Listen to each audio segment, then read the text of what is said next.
Hello students, তোমরা সবাই কেমন আছো? আশা করি সবাই ভালো আছো। চলো আমরা চলে এসেছি একটা কি নিট এনসিইআরটি বায়োলজির উপরে হিউম্যান ফিজিওলজির first chapter breathing and exchange of gases. আমরা এখানে সমস্ত কি পয়েন্টগুলোকে তুলে ধরবো এবং কি কোথা থেকে কোশ্চেন মিস আউট হতে পারে সেই জায়গাটা আমরা বিশেষ করে ধ্যান দেবো। ঠিক আছে, আমাদের ফার্স্ট চ্যাপ্টার হিউম্যান ফিজিওলজির কি breathing and exchange of gases. তো কথার মধ্যে আছে কি এক্সচেঞ্জ অফ গ্যাসেস, তো নিশ্চয়ই এখানে কি হবে এক্সচেঞ্জ হবে। তো ব্রিদিং জানার জায়গায় দুটো জিনিস জানতে হবে, একটা কি সবসময় থেকে বেশি কি একটা ব্রিদিং, একটা respiration. What is breathing and what is respiration, এই কনসেপ্টটা থাকা খুবই ইম্পর্টেন্ট। তো কিছুই নয়, ব্রিদিং আর রেসপিরেশন দুটোই একই জিনিস। কি দুটোই একই জিনিস, কি এক্সচেঞ্জ অফ গ্যাসেস। এটাও হচ্ছে কি এক্সচেঞ্জ অফ গ্যাসেস, এটা হচ্ছে কি এক্সচেঞ্জ অফ গ্যাসেস। তো দুটো যে এক্সচেঞ্জ হচ্ছে তাহলে ডিফারেন্টটা কোথায়? ডিফারেন্টটা কোথায়? একটা জাস্ট লোকেশন। তো ব্রিদিংটা কোথায় হয়? ব্রিদিংটা কোথায় বলো? লাঙে হয়। তো আমি ছোটো একটা সিম্পলের ছবি আঁকি। তো কি আছে লাঙে বলো? অ্যালভিওলাই। এটা কি অ্যালভিওলাই, ঠিক আছে। আর একটা আছে কি বলো? টিস্যু। টিস্যু বা সেল। সেলে কি আছে? এটা হচ্ছে সেল। তো এখানে কি হয়? সেলে গ্লুকোজকে ভেঙে রেসপিরেশন হয়। কেমন? গল্পটা এরকমই। ধরো এখানে একটা ব্লাড ভেসেল, কি এটা? ব্লাড ভেসেল, ঠিক আছে। তো আমরা সিম্পলি ফর্ম খুব জানতে পারবো কি এখানে কি হয় অ্যাকচুয়ালি বাইরে থেকে কি আসে? O2 ঢুকে বাই লাং। O2 ঢুকে, সে O2টা কি হয়? ব্লাড ভেসেলে ঢুকবে। এটা কি অ্যাকচুয়ালি ব্লাড, এটা কি ব্লাড ভেসেল। এই ব্লাড ভেসেলটা O2টা আসবে এইখানে এসে কোথায় ঢুকবে? আলটিমেট সেলে ঢুকবে O2। O2 কি করবে? এখানকার এই যে সব আছে না গ্লুকোজ, তারপর হচ্ছে তোমার কিছু কিছু আমাদের প্রোটিন ফ্যাট যা আছে সমস্ত কি ব্রেকডাউন হবে। ব্রেকডাউন হওয়ার পর এখান থেকে কী হবে? CO2 রিলিজ হবে। সে কোথায় ঢুকবে? সে সিমিলারলি ব্লাডে ঢুকবে। সেই ব্লাড থেকে ঢুকে কোথায় আসবে? আবার অ্যালভিওতে এসে অ্যালভিও থেকে বেরিয়ে যাবে। তো কি হিসাব করে তোমরা ফলো করে দেখো, খুবই সিম্পল। ফলো করে কি দেখতে পাচ্ছি? এখানেও একটা কি হয় এক্সচেঞ্জ হচ্ছে গ্যাসেস। এখানে O2 আর CO2 এক্সচেঞ্জ হচ্ছে, কিন্তু কোথায় এটা হচ্ছে সেলে হচ্ছে। তো এটার নাম কি বলবো? রেসপিরেশন। আর এটা কোথায় হচ্ছে? লাঙে। এটা কি বলবো? ব্রিদিং। বোঝা যাচ্ছে? তো ব্রিদিং আর রেসপিরেশনের তফাৎটা কোথায়? কিছুই না, গ্যাসেস এক্সচেঞ্জ। রেসপিরেশন হয় সেলে গ্যাসেস এক্সচেঞ্জ, আর ব্রিদিং হয় কোথায়? লাঙের অ্যালভিওলায়। ঠিক আছে, চলো এবার এটা যে হচ্ছে, তো বিভিন্ন প্রাণীর মধ্যে বিভিন্ন রকম আছে। আমাদের যেমন লাঙে হচ্ছে, কিছু কিছু প্রাণীর আছে লাঙে নেই। তো আমরা প্রথমে একটা জিনিস জেনে নিচ্ছি যে কি রেসপিরেটরি অর্গান কী কী হতে পারে। আমাদের নেই লাং, সবার কি লাং হবে? না, সবার কিন্তু লাং না হতেও পারে। ঠিক আছে, তো ডিফারেন্ট অ্যানিমেলের ডিফারেন্ট গ্রুপের বিভিন্ন রকম লাং থাকতে পারে। কারো কাছে গিল থাকে, কারো কাছে স্কিনে হয়, বিভিন্ন রকম হতে পারে। ঠিক আছে, তো আমরা এটা জানার আগে জানতে হবে আমাদেরকে অ্যানিমাল কিংডমের কিছু চারটা। অ্যানিমাল কিংডমে বলো, কেউ যদি অ্যানিমাল কিংডম পড়ে থাকো তো খুব ভালো, সেই বুঝতে খুব সুবিধা হবে। তো আমি লিখে দিচ্ছি। তো প্রথমে কী আছে বলো? পরিফেরা। পরিফেরা, তারপরে কী হয় পরিফেরা পর? নিডারিয়া। প্রথম আছে পরিফেরা।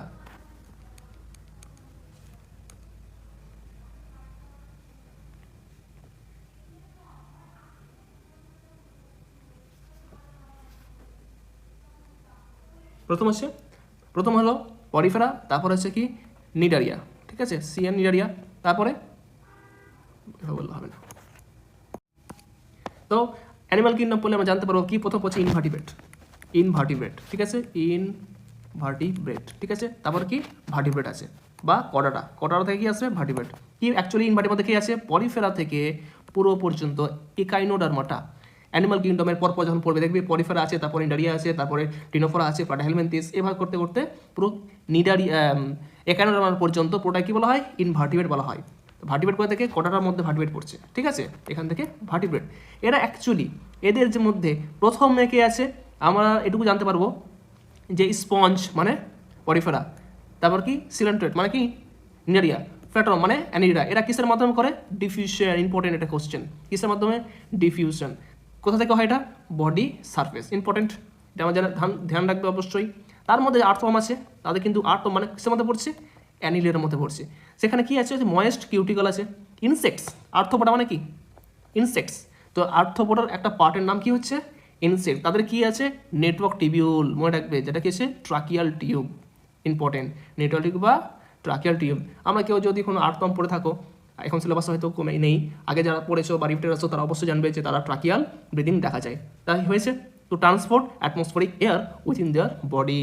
ওকে, চলো স্পেশাল ভাস্কুলার স্ট্রাকচার নাম কি? গিলস। স্পেশাল একটা ভাস্কুলার স্ট্রাকচার নাম কি গিল। কার মধ্যে পাওয়া যায়? অ্যাকোয়াটিক। গিল মানে হচ্ছে ফুলকা যেটা বলি আমরা, অবশ্যই ফুলকা। তো গিল কার মধ্যে পাওয়া যায়? ইনভার্টিব্রেটের মধ্যে কে বলো? অ্যাকোয়াটিক আর্থ্রোপোডা, তার সাথে একটা কি আছে? মোলাস্কা। তো গিল ইনভার্টিব্রেট কার মধ্যে পাওয়া যায়? অ্যাকোয়াটিক আর্থ্রোপোডা আর কে? মোলাস্কা। ঠিক আছে, খুবই ভালো করে মাথা ঢেকে রাখবে। এখানে অ্যাকোয়াটিক আর্থ্রোপোডা বললেই গিল আসবে। যদি কোনো কারণে বলতো শুধু আর্থ্রোপোডা, তাহলে কি লিখবে? অবশ্যই নেটওয়ার্ক অফ টিউবিউল বা ট্রাকিয়াল টিউবস। ওকে, এটা ডিফারেন্সটা মনে রাখবে। আরেকটা আমার কি আছে? Vascular bag, lung. অবশ্যই লাং কাদের মধ্যে পাওয়া যায়? খুবই এক্সচেঞ্জ গ্যাস, সেটা কি? Among vertebrate. ভার্টিব্রেটের মধ্যে কী পাওয়া যায়? লাং পাওয়া যায়। ফিশেসদের কি আছে? গিল ইউজ করে। তো ফিশ কার মধ্যে পড়ছে? ভার্টির মধ্যে কি পড়ছে? ফিশ। তারা কি ইউজ করে? গিল। তো ভার্টিব্রেটের মধ্যে কে গিল ইউজ করে? ফিশেস। ওকে, তার সাথে রেপটাইল আছে, বার্ডস আছে, ম্যামালস আছে, এরা কোথায়? সবকটা ভার্টিব্রেটের মধ্যে পড়ছে। তারা কিসের মধ্যে করে? লাং। ওকে, তার মধ্যে একটা অ্যাম্ফিবিয়া আছে। Amphibia like frog respirate through the moist skin also. তো ময়েস্ট স্কিন অলসো কার মধ্যে পড়ছে? এটা ভাগটা কার মধ্যে? কটার মধ্যে। কটার মধ্যে কে আছে? অ্যাম্ফিবিয়া আছে। তারা কি করে? ময়েস্ট স্কিনের মধ্যে করতে পারে। ঠিক আছে, তার সাথে ম্যামালস হ্যাভ দ্য কি? Well develop respiratory organ. ম্যামালসে কি আছে? ওয়েল ডেভেলপ রেসপিরেটরি অর্গান, মানে আমরা। ওকে, চলো যাক। এবার কি আছে আমাদের? Human respiratory system.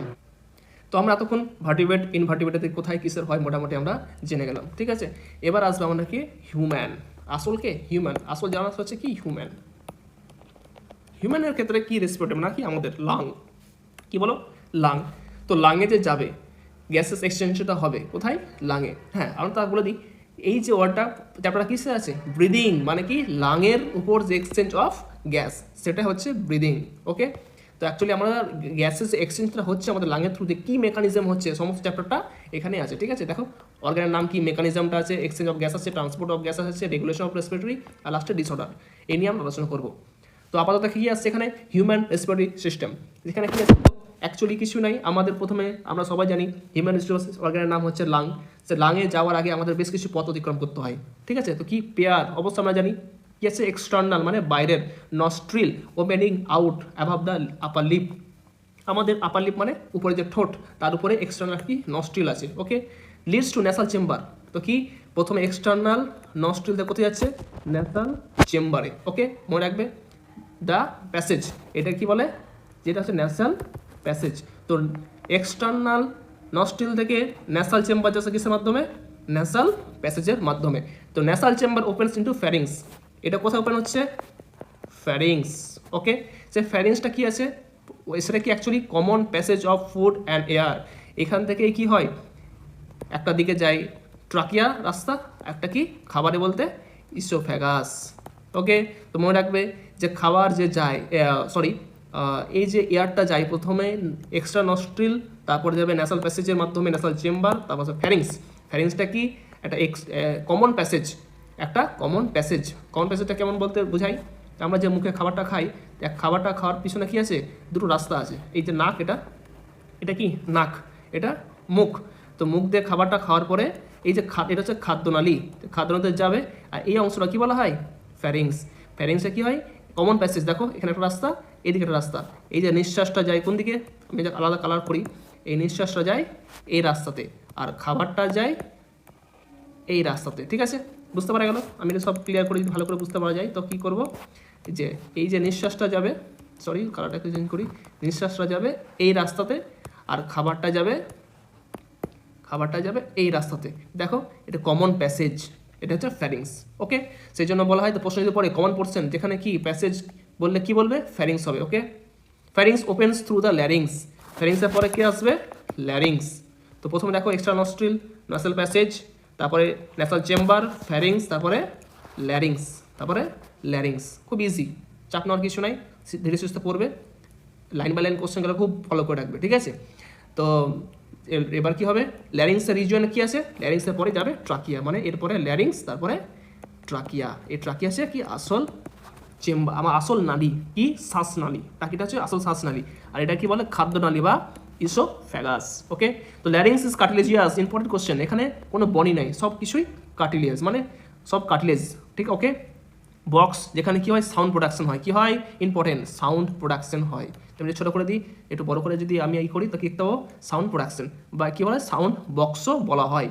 During swallowing, glottis can be covered by a thin elastic, important কথা, thin not thick, elastic cartilage flap which called epiglottis. তো মনে রাখবে এই যে অংশটা আমি এঁকেছিলাম সেখানে কি হয়, একটা থাকে এপিগ্লটিস বলে একটা ওয়ার্ড আছে, এই যে এপিগ্লটিস, এ কী করবে, খাবারটা যাতে, বড় করি, খাবারটা যাতে কোনো কারণেই কোন দিকে না যায়, শ্বাসনালীতে যদি না যায়, মানে খাবারটা কোনো কারণে এদিকে যদি না ঢুকে যায়, সেজন্য কি হয়, যখন খাবার গিলবো ডিউরিং দ্য, কী বলেছে এটাকে, সলোয়িং, মানে খাবারটা যখন আমি গিলবো তখন ওই টাইমে এখানে একটা কভার থেকে যায়, সে কভারটার নামটা কি, এপিগ্লটিস। এই কভারটা কি করে, বন্ধ করে দেয়, তখন কি নিশ্চিন্তভাবে খাবারটা খাদ্যনালীতেই বা ইসোফেগাসেই চলে যায়, কোনো কারণে ট্রাকিয়াতে না ঢুকে যায়, সেই জন্য এপিগ্লটিস কী করে একটা গেট হিসাবে থাকে, সেই জন্য কি এপিগ্লটিস একটা ব্যারিয়ার।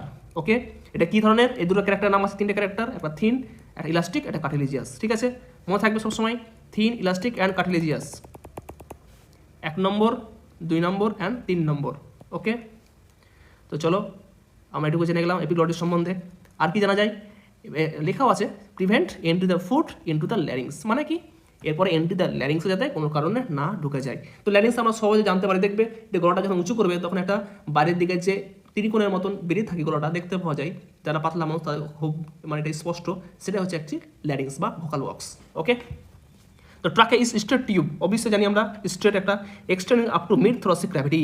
কি বললাম আমরা, mid thoracic cavity. Thoracic cavity কোনটা বলা হয়, থোরাসিক মানে অ্যাকচুয়ালি আমরা বলা হয় বুকের অংশ, এটা কি অ্যাকচুয়ালি থোরাসিক। এর নিচেটা কি হবে, অ্যাবডোমেন, নিচেটা কি পেট মানে কি অ্যাবডোমেন। তো থোরাসিক কত পর্যন্ত গেছে বলো, থোরাসিকের মিড, মানে দেখো এই যে মিডল বরাবর, তো এটা কি মিডল বরাবর গেছে কে, আমাদের ট্রাকিয়া। তো মিড থোরাসিক ক্যাভিটি। ওকে, এই লাইনটা এটাই আছে। Which divides up to level of 5th thoracic vertebra, important question, আমরা দেখবে যে জানো না তো জানতে হবে এটা, C5, তারপর কি থোরাসিক 12। ওকে, তো আমার সার্ভাইকাল কটা আছে, 5টা, মানে প্রথমে যে এখানে পিছন দিকে আমরা থাকে ভার্টিব্রা আছে, তো ভার্টিব্রার মধ্যে থোরাসিক কটা আছে, 12টা, তার মধ্যে যে 5 নম্বর 12, মানে এখানে কি 1 নম্বর থোরাসিক, 2 নম্বর, 3, 4, 5, মানে 5 নম্বর থোরাসিক পর্যন্ত আমাদের এই টিউবটা গেছে, এটা কি ট্রাকিয়া, এটা কি ট্রাকিয়া। তো আমাদের কি আছে, মিড থোরাসিক ক্যাভিটি পর্যন্ত আমাদের এই ট্রাকিয়াটা যায়, কত পর্যন্ত, C5। ওকে, আমরা C5 পর্যন্ত যখন যাবে তারপর দুটো ব্রাঞ্চ হবে, সেই ব্রাঞ্চের নাম কি, দেখো ছবিতে আছে একটা রাইটের দিকে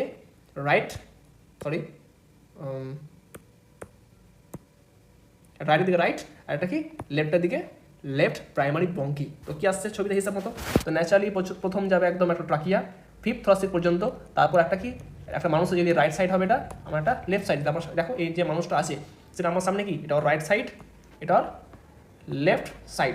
ওকে, তো right side and left side, তো প্রাইমারি T5 পর্যন্ত এটা ভার্টিব্রার ভাগ হবে, একটা রাইটে একটা লেফট প্রাইমারি ব্রঙ্কি।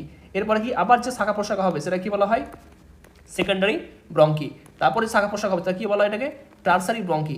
শেষে কোথায় গিয়ে মিলবে, টার্মিনাল ব্রঙ্কিওল। ওকে, এরপরে কি আছে বলো, এরপরে আছে আমাদের অ্যালভিওলি। ওকে, আমাদের অ্যালভিওলি। তো জানা যাক এখানে এই যে দেখো এটা কি প্রাইমারি, এটা হচ্ছে প্রাইমারি, এরপরে যে যাচ্ছে দেখো এটা সেকেন্ডারি, তারপর দেখো ভাগ হচ্ছে টার্সারি। শেষে যে এই যে বড় বড় গোল গোল ডাবা দেখতে পাচ্ছ ভাস্কুলার ব্যাগ, সেগুলো কি অ্যাকচুয়ালি নাথিং বাট অন কি অ্যালভিওলি। ওকে, এই যে অ্যালভিওলি। তো জানা যাক এখানে আছে কি, এখানে কিছু নাই, সিমিলারলি কথা 5th থোরাসিক ভার্টিব্রা পর্যন্ত যাবে, তারপর রাইট অ্যান্ড লেফটের ভাগ হয়ে যাবে, নামটা কি প্রাইমারি ব্রঙ্কি। ইচ ব্রঙ্কি মানে কি প্রত্যেকটা ব্রঙ্কি ভাগ হবে কোথায়, সেকেন্ডারি, তারপর tertiary, ultimate very thin terminal bronchioles. বলে দিচ্ছি টার্মিনাল ব্রঙ্কিওলস। অবভিয়াসলি দেখো খেয়াল করো সব জায়গায় কিন্তু থিন আছে, ঠিক কিন্তু একটা জায়গাতেও নেই, অলওয়েজ এই চ্যাপ্টারে যা আছে সবই কি আছে, থিন। হচ্ছে কোনো চ্যাপ্টার ভয় খাওয়ার কিছু নাই, আমরা খুবই ইজি করে দিচ্ছি। ঠিক আছে, এই চ্যাপ্টার থেকে যা কিছুই পড়ুক না কেন সবই কি বলবে, থিন পড়লে থিন মারবে, ঠিক নিয়ে কোনোদিন কনফিউজ হবে না। ওকে, তারপরে কি আসবে, ব্রঙ্কে সাপোর্টেড বাই ইনকমপ্লিট কার্টিলেজিয়াস, মানে কি এখানেও সেম কথা, সবসময় কার্টিলেজিয়াস, নো এনি বনি, সবসময় কি আসবে কার্টিলেজিয়াস বললে অবশ্যই কার্টিলেজিয়াস মারবে। তো থিন অ্যান্ড কার্টিলেজিয়াস ওয়ার্ডটা এখানে কি সবসময় কমন। তো এখানে কি ভেরি ইনকমপ্লিট, মনে রাখো কিন্তু সবসময় ইনকমপ্লিট অ্যান্ড ইনকমপ্লিট। এই যে দেখো রিংসগুলো আছে না, রিংস এসব পিছন দিকে কি হয় না, মিলিত হয়ে যায় না, পিছন দিকে মিলিত হয়ে যায় না, জাস্ট এরকম লাইক স্ট্রাকচার হয়ে থাকে, সেগুলো কি থিন এবং কার্টিলেজিয়াস ইনকমপ্লিট, সেজন্য এটা কমপ্লিট বলা হয় না। এই রিংটা কি হয়, সাপোর্ট করা থাকে, যাতে এটা কি হয় না, বেঁকিয়ে যায় না বা ভেঙে যায় না বা আদার্স কিছু। Okay, the branching of the vascular bag, এবার কি এর এই যে প্রত্যেকটা থিন ইনকমপ্লিট সেগুলো কোথায় যায়, আলটিমেট এরপরে কি যায়, অ্যালভিওলি। ওকে, এরপরে কি হয়, অ্যালভিওলি। অ্যালভিওলির সময় কি বলা আছে এখানে, ভেরি থিন, দেখো এখানেও থিন, ইররেগুলার, কোনোদিন রেগুলার নয়, irregular vascular bag like structure alveoli. Okay, এখানে কি হয়, O2 আসে আলটিমেট, আর এখান থেকে CO2 O2 এক্সচেঞ্জ হয় এখানে। ওকে, এটা টার্মিনাল মানে শেষ গন্তব্যস্থল আমাদের লাংয়ের। এটা আমরা লাংয়ের ভিতর স্ট্রাকচার জেনে গেলাম। এবার একটু বাইরের দিকে স্ট্রাকচার জানি, ঠিক আছে? তো বাইরের স্ট্রাকচার সম্বন্ধে কি জানবো, এটা কি নিয়ে মানে কভার করা আছে, কি প্লিউরা, কি প্লিউরা কবল, এই প্লিয়ার সম্বন্ধে কি জানি, ডাবল লেয়ার।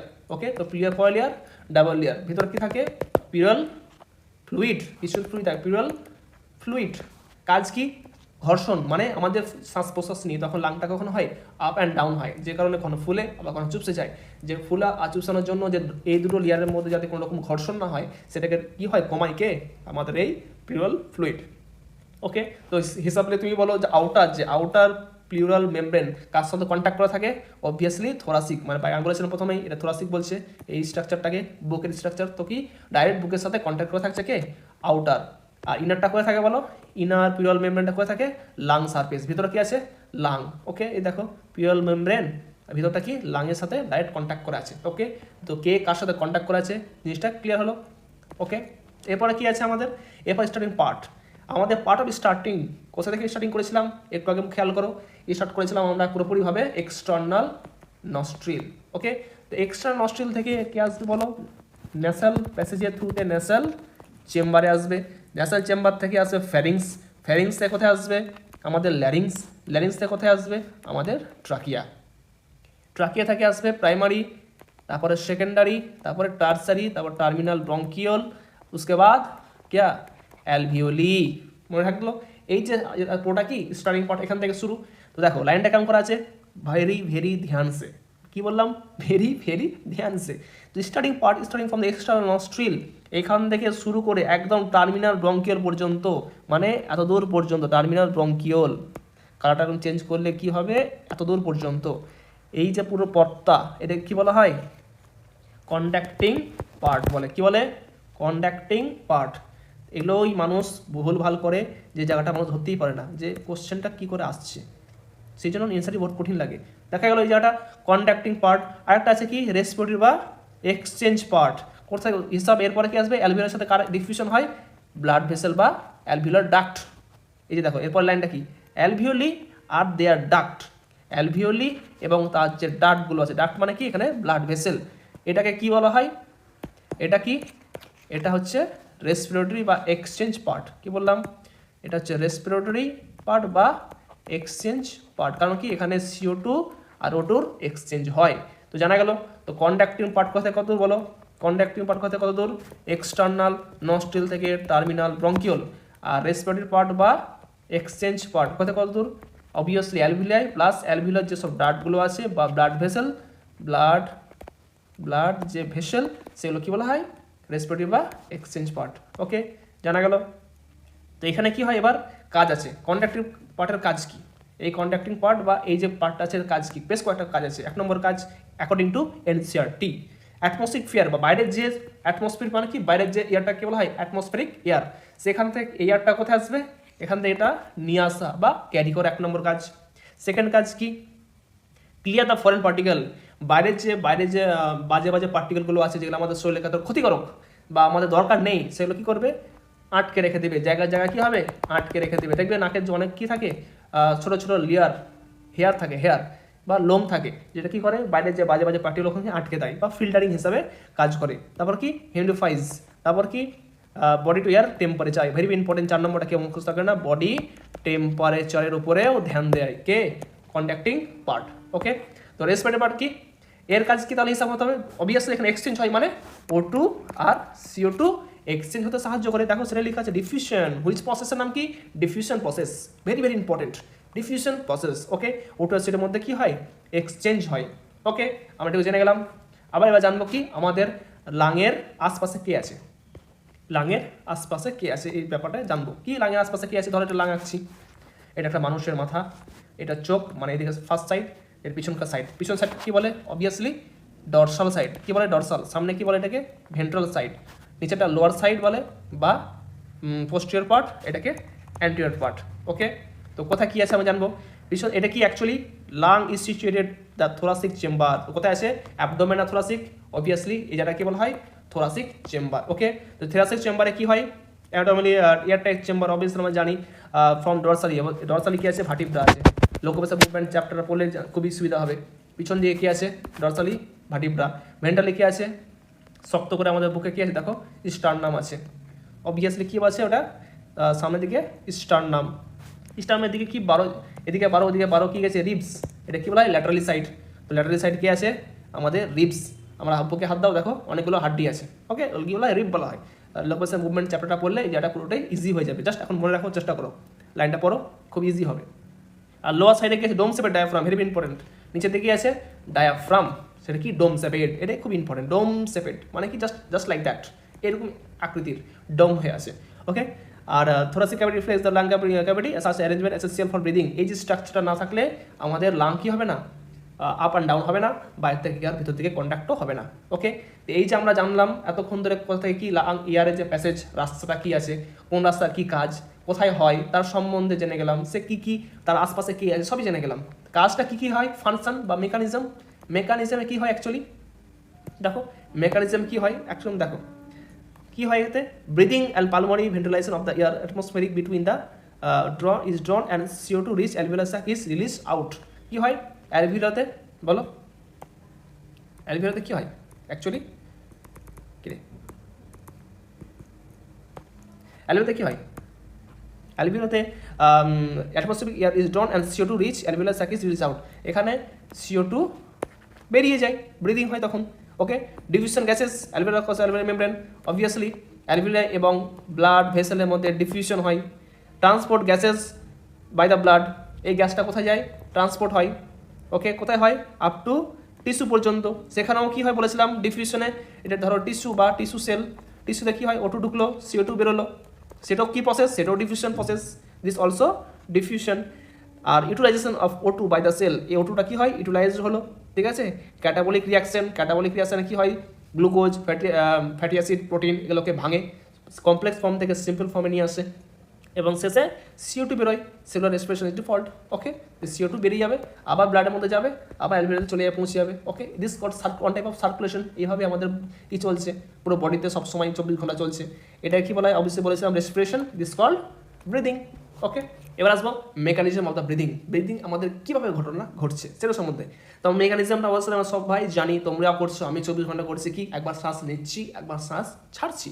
তো নিঃশ্বাস নেওয়াটাকে বলা হয় ইন্সপিরেশন এবং ছাড়াটাকে বলা হয় এক্সপিরেশন।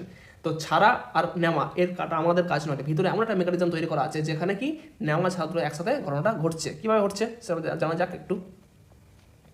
তো একটা অবভিয়াসলি যেহেতু এটা পুরোটা কি ডিফিউশন প্রসেস, ডিফারেন্সিয়েশন প্রসেসের মধ্যে আমরা সবসময় জানবো যে যে কোনো জিনিসের উচ্চ ঘনত্ব থেকে নিম্ন ঘনত্বের দিকে আমাদের যে কোনো জিনিস চলে যায়, এটা ডিফিউশন প্রসেসের ন্যাচারাল নিয়ম। ওকে, তো কী হচ্ছে এখানে? Inflation is during the which atmosphere air is ড্রন in, মানে ভিতর দিকে যখন নেওয়া হয় ইন্সপিরেশন বলে। অবভিয়াসলি আউট, রিলিজ আউট হয়ে গেলে কি হয়? এটাকে এক্সপিরেশন বলবো। Movement of into the out of the lungs is carried out the creating of pressure gradient. Obviously কিসের উপর ডিপেন্ড করছে? এটা প্রেসারের উপর ডিপেন্ড করছে। Very very important. কি? Pressure gradient. কার মধ্যে? একটা অ্যালভিওলাইয়ের মধ্যে, লাংয়ের মধ্যে কি আছে? অ্যালভিওলাই এবং কি বাইরের অ্যাটমসফিয়ার। তো ধরো এটা লাং আঁকছি আমি একটা সুন্দর করে, ধরো এটা লাং, ঠিক আছে। তো বাইরে কি? অ্যাটমসফিয়ার। ওকে, আর ভিতরে কি? লাংয়ের মধ্যে কি আছে? অ্যালভিওলাই আছে।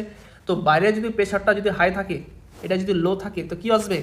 হাই থেকে লোয়ের দিকে আসা আমার সব আসলে জানি। তো তবেই না ভিতর থেকে বাইরের দিকে ঢুকবে, তবেই না বাইরের থেকে ভিতরের দিকে এয়ারটা ঢুকবে। তো নিশ্চয়ই এটা কি বলা হয়? ইন্সপিরেশন। ইন্সপিরেশন কখন হয়? যখন ভেতরের ইন্টার পালমোনারি প্রেশারটা কি থাকবে? বাইরের থেকে কম থাকবে বা লোয়ার থাকবে। কথাটা মাথা ঢুকলো? আর যখন ভিতরের প্রেশার হাই থাকবে বাইরের প্রেশারের তুলনায়, তখন কি হবে? ভিতর থেকে বাইরের দিকে এয়ার ছাড়তে হবে আমাদেরকে বা ছাড়তে পারবো, তখন তাকে বলা হয় এক্সপিরেশন। ওকে, জেনে গেলাম আমরা। তো কখন কোনটা ঘটনা ঘটে সেটা এখানে লেখা আছে, নেগেটিভ প্রেসার। তো নেগেটিভ প্রেসার মানে কি, যখন এটা ভিতর দিকে মাইনাস মানে কম প্রেসার থাকবে তখন কি হবে, ইন্সপিরেশন হয়। আর যখন ভিতরে ইন্টার পালমোনারি প্রেসারটা পজিটিভ প্রেসার গ্রেডিয়েন্ট থাকবে বা বেশি থাকবে কর তুলনায় বাইরের তুলনায়, তখন কি হবে, ভিতর থেকে বাইরের দিকে এয়ারটা বেরিয়ে যাবে, তখন কি বলা হয়, এক্সপ্রেশন বলা হয়, তখন এক্সপ্রেশন হয়। ওকে, তো এখানে ওই গল্পটাই কম বেশি লেখা আছে। এর জন্য কে সাহায্য করে, অবভিয়াসলি আমাদের এখানকার স্ট্রাকচারটাকে একটা ডায়াফ্রাম, একটা স্পেশাল মাসেল, একটা এক্সটার্নাল, একটা internal, intercostal, between the ribs কোথায় থাকে, রিবসের মিডে থাকে। তো আমরা কি একটু যদি স্ট্রাকচার দেখি তো কেমন আসবে, ধরো এটা স্টার্নাম, ওকে, এবার রিবস যাচ্ছে, রিবসের মিডিলে কে থাকে, ইন্টারনাল একটা ইন্টারকস্টাল মাসেল, একটা থাকবে কি এক্সটার্নাল ইন্টারকস্টাল মাসেল। এই দুটো মাসেলের নামই খুব ইম্পর্টেন্ট। আর নিচের দিকে থাকবে, বলেছিলাম একটু ছবিতে দেখালাম কি, নিচের দিকে কে, ডায়াফ্রাম। এই ডায়াফ্রামটা খুব ইম্পর্টেন্ট। তো নিঃশ্বাস নেওয়া দেওয়ার মধ্যে ইম্পর্টেন্ট কে আছে, একটা ডায়াফ্রাম, একটা এক্সটার্নাল আর ইন্টারনাল ইন্টারকস্টাল মাসেল। ওকে, তো যখন ইন্সপিরেশন হয়, ডিউরিং দ্য ইন্সপিরেশন, তখন এদের চেঞ্জেসটা কি, ডায়াফ্রাম কি করবে, কন্ট্রাক্ট করবে। কি বললাম, initiation by the contraction of diaphragm, diaphragm contract হলেই কি হবে, ইন্সপিরেশনটা কি হবে, স্টার্ট হবে বা ইনিশিয়েশন হবে। Okay, increase the volume of thoracic chamber, চেম্বারটা কি হবে, ইনক্রিজ হবে। এই যে চেম্বারটা, থোরাসিক চেম্বারটা কি হবে, ভলিউমটা বাড়বে।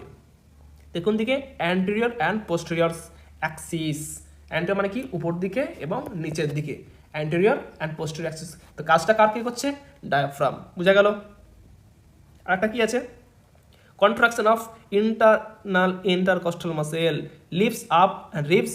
ওকে, তো কি এটাও কন্ট্রাক্ট করবে, তো দুটোই কন্ট্রাক্ট করছে, একটা কি ডায়াফ্রামও কন্ট্রাক্ট করছে, একটা এক্সটার্নাল আর ইন্টারনাল ইন্টারকস্টাল মাসেল সবাই কন্ট্রাক্ট করবে। কখন, যখন ইন্সপিরেশন শুরু হবে, তখন আমি যখন নিঃশ্বাসটা নিচ্ছি তখন কি হচ্ছে, ডায়াফ্রামও কন্ট্রাক্ট করছে, আবার ইন্টারনাল আর এক্সটার্নাল দুটোই ইন্টারকস্টাল মাসেলও একসাথেই কি করছে, কন্ট্রাক্ট করছে। যদি ডায়াফ্রাম কন্ট্রাক্ট করে তাহলে অ্যান্টেরিয়র পোস্টেরিয়র কি হবে, ভলিউমটা এদিক এদিক বরাবর বাড়বে। এবং যদি আর রিবস যদি স্টার্নাম বা ইন্টারনাল এক্সটার্নাল কস্টাল মাসেল যদি কন্ট্রাক্ট করে তাহলে কি ডরসোভেন্ট্রাল অ্যাক্সিস মানে কি সামনের দিকে আর পিছনের দিকে বাড়বে। বুঝে গেল, ডিফারেন্টটা কখনো ভুলবে না। ডরসোভেন্ট্রাল কার দ্বারা হয়, অবভিয়াসলি কি অ্যান্সার বলবে, কস্টাল মাসেলের জন্য। আর যদি বলা হয় অ্যান্টেরিয়র পোস্টেরিয়র, এই যে অ্যান্টেরিয়র পোস্টেরিয়র বলে তখন কি বলবে, অবভিয়াসলি ডায়াফ্রামের জন্য। তো বোঝা গেল দুটো। তো এটা কি ছবিটা যদি আমি একটু লক্ষ্য করি, তো এটা কি হচ্ছে, এই সাইডটা ভেন্ট্রাল সাইড, এদিক ডরসাল, এদিক অ্যান্টেরিয়র সাইড, এটা পোস্টেরিয়র সাইড। তো এই বরাবর কে সাহায্য করছে, প্রশ্ন কি, মাসেল, এক্সটার্নাল আর ইন্টারনাল ইন্টারকস্টাল মাসেল। আর এই বরাবর কে সাহায্য করছে, এই বরাবর এদিক দিয়ে বড় চেম্বারটা বড় করছে কে, আমাদের ডায়াফ্রামের কন্ট্রাকশন। ওকে, তো যখন কি হবে, আলটিমেটলি পুরো চেম্বারটা একটু কি হবে, বড় হয়ে যাবে। তো নিচে চেম্বার বড় হলেই নেগেটিভ প্রেসার বাইরে থেকে এয়ার ভিতর দিকে এন্ট্রি করে দেবে। ওকে, খুব ইজি, কোনো চাপ খাওয়ার কিছু নাই। এটা হচ্ছে কি, এবার লাইনগুলো ওগুলো লিখে থাকবে। আর রিল্যাক্সেশন মানে কি, আবার পুরাতন অবস্থা ফিরে, এতক্ষণ কী ছিল, কন্ট্রাক্ট করেছিল। তো কন্ট্রাক্ট করলে মনে রাখবে একটা জিনিস, আমরা সবসময় বুঝতে ভুল করি, ডায়াফ্রাম প্রথম অবস্থা কেমন থাকে, এরকম থাকে। ওকে, যখন এর কন্ট্রাক্ট করা, এটা মানে কি, এর প্রচণ্ড পরিমাণে সারফেস এরিয়াটা কত বেশি, কন্ট্রাক্ট করলে মনে রাখবে আমাদের সারফেস এরিয়া কখনো কী হয়, ছোট হয়ে যায়। তো কন্ট্রাক্ট করলে এইরকম চলে আসে অবস্থাতে, মানেটা কি, কন্ট্রাক্ট করলে অ্যাকচুয়ালি অনেকটা ডোম শেপের থেকে ফ্ল্যাট হয়ে যায়। তার মানে কি, দেখো ডায়াফ্রাম কন্ট্রাক্ট করছে মানে তীর চিহ্নটা নিচের দিকে আসছে, মানে এটা কোন দিকে আসবে, নিচের দিকে। তো ডায়াফ্রাম কন্ট্রাক্ট মানে কি, এটা কন্ট্রাক্ট অবস্থা। আবার যখন রিল্যাক্সেশন হবে তখন এই অবস্থা থেকে কী করবে, এরকম দিকে চলে যাবে, মানে ব্যাক দিকে যাবে, মানে এটা রিল্যাক্স হচ্ছে, কখনো উল্টো করবে না।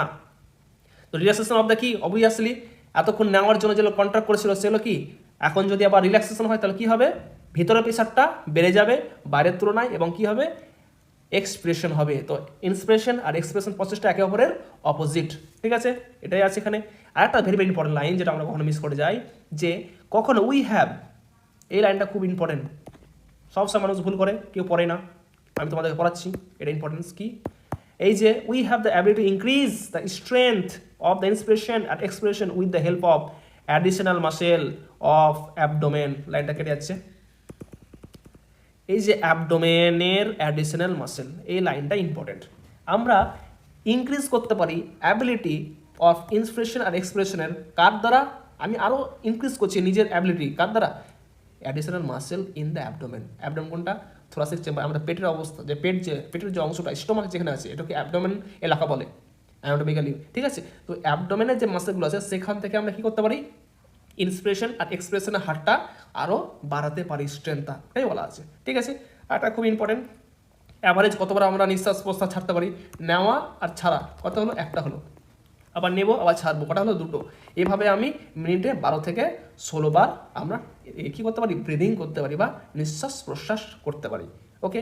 আর একটা খুব ইম্পর্টেন্ট যে লাইনটা, breathing movements can be estimate by the using spirometer. আমরা স্পাইরোমিটার জানতে পারি আমাদের কি ব্রিদিংয়ের মুভমেন্টটা, এটা কিসে কাজে লাগে? Clinical assessment of the pulmonary function, okay. এবার আছে আমাদের কি রেসপিরেটরি ভলিউমস অ্যান্ড তার ক্যাপাসিটি। কিছু কিছু ভলিউম আছে, কিছু কিছু ভলিউমকে কিছু নাম দিয়েছে এবং আমাদের কিছুটা ক্যাপাসিটির সম্বন্ধেও আইডিয়া আছে। কি? চলো জানা যাক tidal volume. What is tidal volume? আমরা যেমন ভলিউম যেটা, যে এয়ারটা আমরা স্বাভাবিকভাবে নিচ্ছি এবং ছাড়ছি কোনো ফোর্স ছাড়াই, আমরা কোনো ফোর্স ছাড়াই নর্মালি যে এয়ারটা আমরা নিচ্ছি, আমরা যে এয়ারটা ছাড়ছি, সেটাই হচ্ছে কি টাইডাল ভলিউম। তার মানে কি? একবার নিচ্ছি 500, ছাড়ছি 500, নিচ্ছি 500, ছাড়ছি 500, ওকে। তো নর্মালি কত আমাদের? 500 ml। তো healthy man can inspire and expire approximately 6000 to 8000 ml per minute. কারণ মিনিট কেন? আমি যদি একবারিতে নেওয়াতে 500 বার নিতে পারি, তাহলে 12 থেকে 16 বার নিলে আমরা কি জানি? 12 থেকে 16 বার পার মিনিটে নেয়, তো গুণ করে দিলে কী পাবো? মিনিটে কতবার নিচ্ছি, কতবার ছাড়ছি। তো টাইডাল ভলিউম কিছু না, নর্মাল নেওয়া আর নর্মাল ছাড়া, কোনো রকম ফোর্স ছাড়াই, কোনো রকম আমাদের বল প্রয়োগ করা ছাড়াই, তো কী বলা হয়? টিভি বা tidal volume, okay. Inspiratory reserve volume. What is inspiratory reserve volume? Actually কিছুই না, আমরা নর্মাল ছাড়া আর কতটা এক্সট্রা নিতে পারি, বোঝা গেল? কি বললাম? নর্মাল ছাড়া আমরা এক্সট্রা অ্যাডিশনালি ভলিউম, লাইনটা কি আছে? অ্যাডিশনাল ভলিউম একটা মানুষ ইন্সপায়ার করতে পারে এক্সট্রা। তাহলে কি?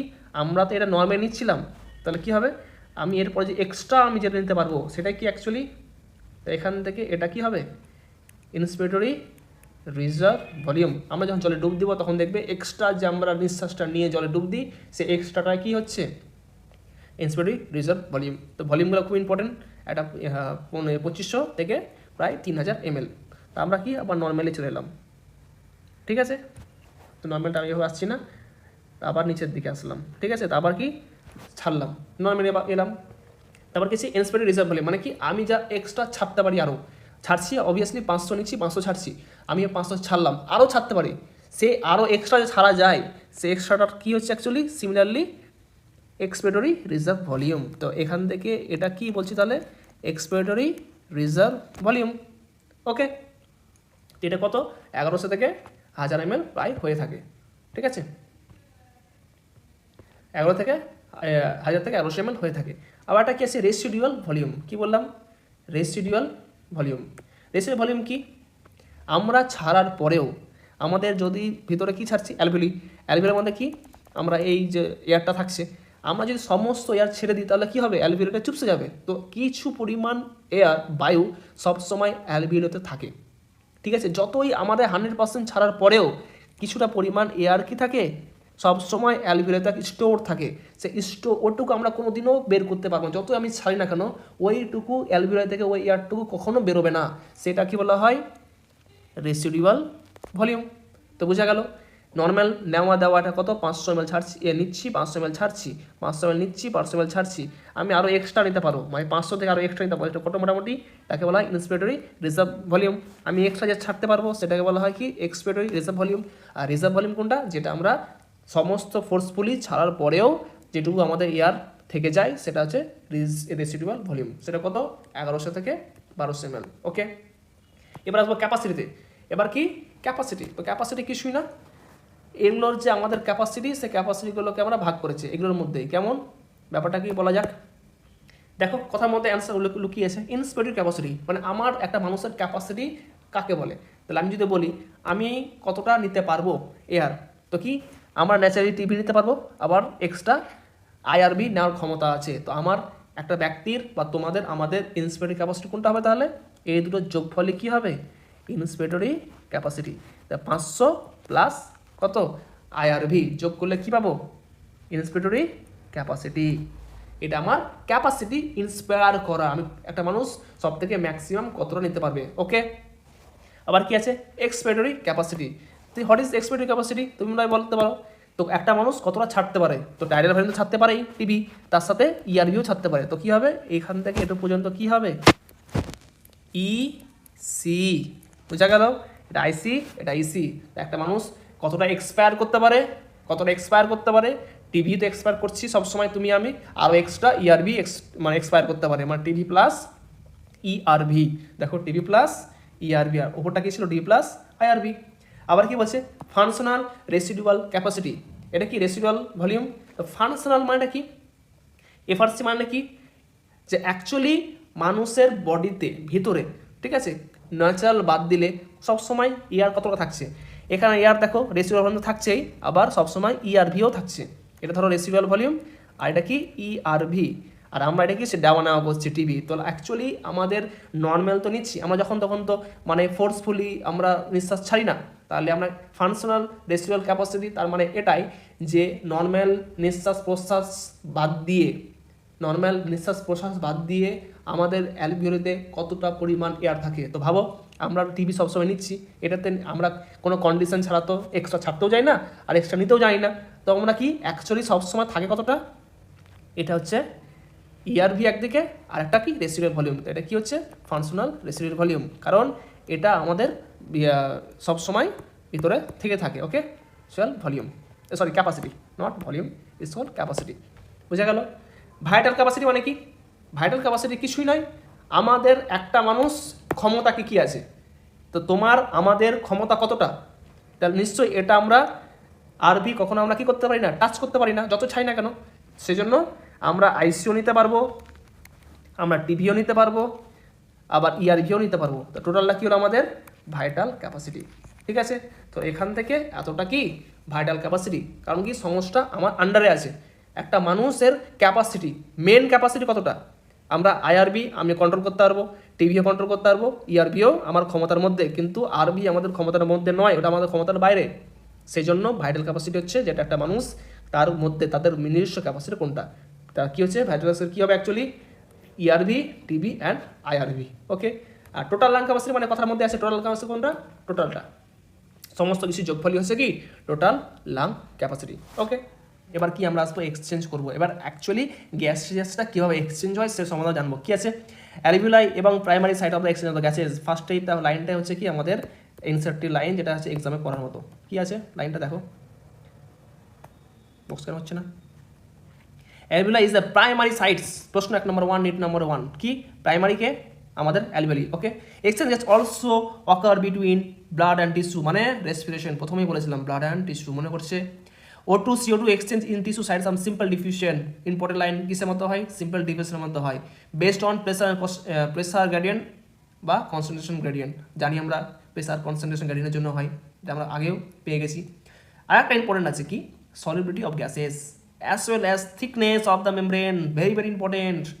এই লাইনটা কেউ মুখস্থ করে না, জানতেই পারে না যে আরও এক্সট্রা কোশ্চেন কী দিতে পারে এখানে। কী দিতে পারে, 1 নম্বর সলিবিলিটি, 2 নম্বর হচ্ছে কি থিকনেস। এতক্ষণে থিকনেস পেলে, এতক্ষণ থিন পেয়েছিলাম, এতক্ষণ thickness of the membrane involve diffusion আর দ্য সেম ইম্পর্টেন্ট ফ্যাক্টর। তো কি আছে আর একটা factor important can be effect by rate of the diffusion. ডিফিউশনটাকে রেটটাকে চেঞ্জ করতে পারে কোন দুটো পয়েন্ট, একটা হচ্ছে সলিবিলিটি, 2 নম্বর হচ্ছে কি থিকনেস অফ দ্য মেমব্রেন। কি অ্যালভিওলাই এবং যে তার যে ব্লাড ভেসেল, এই থিকনেসটা কতটা ডিস্টেন্সে দাঁড়িয়ে আছে একটা ব্লাড ভেসেলের সাথে একটা অ্যালভিওলার যে ডিস্টেন্সটা, এই যে থিকনেস অফ দ্য মেমব্রেন, এই যে মেমব্রেনটা কতটা মোটা তার উপর ডিপেন্ড করছে ডিফিউশনের রেট, কি হারে আমরা অক্সিজেন যাওয়া নেওয়া করতে পারে, স্পিডটা কতটা ডিপেন্ড করছে। ওকে, তো দুটো ইম্পর্টেন্ট পেয়ে গেলাম আমরা, একটা হচ্ছে ডিফিউশন সলিডিটি, একটা থিকনেস। একটা কি pressure contribute the involvement of the gas mixture of the gases call partial pressure. Obviously একটা প্রেসার থাকে, অ্যাটমসফিয়ার প্রেসারের মধ্যে আমরা মেনলি কি ইম্পর্টেন্ট হচ্ছে CO2 অ্যান্ড O2। তো আমরা অনেকগুলো একসাথে ঢুকে ঠিকই, কিন্তু আমরা মেন আলোচনা করবো কাকে নিয়ে, একটা PO2 আর PCO2। ওকে, তো PO2 কি অ্যাকচুয়ালি অবভিয়াসলি আমরা জানছি অক্সিজেন, আর CO2 কি অ্যাকচুয়ালি আমরা কার্বন ডাই অক্সাইড। এই দুটো গ্যাসের ইম্পর্টেন্ট খুবই ডিফিউশন হয়। ওকে, তো এটা একটা চার্ট আছে, যে চার্টের মধ্যে কি অ্যাটমসফিয়ারে বেশি কে থাকে আমাদের O2 CO2, এই চার্টটা তোমরা মুখস্থ করে রাখবে। অ্যালভিওলে আসার পর কি হয়, ব্লাডে আসলে অবভিয়াসলি কি হচ্ছে এখানে, ব্লাডে যখন আমাদের PCO2 পরিমাণ যখন কমে যায়, তখন O2 পরিমাণ বেড়ে গেলে তাকে বলে অক্সিজেনেটেড ব্লাড, আর যদি PCO2 পরিমাণ যদি বেশি থাকে তাকে বলা হয় কি ডিঅক্সিজেনেটেড ব্লাড। আর টিস্যু লেভেলে কেমন থাকে, প্রত্যেকটা চারটা মুখস্থ করে রাখবে। এখানে সিম্পল কনসেপ্ট আছে কি এটা কি বাইরের এয়ার, বাইরের এয়ারে কি আছে আমাদের কত 159 মানে 159 থাকে O2 আর 0.3 থাকে কি CO2।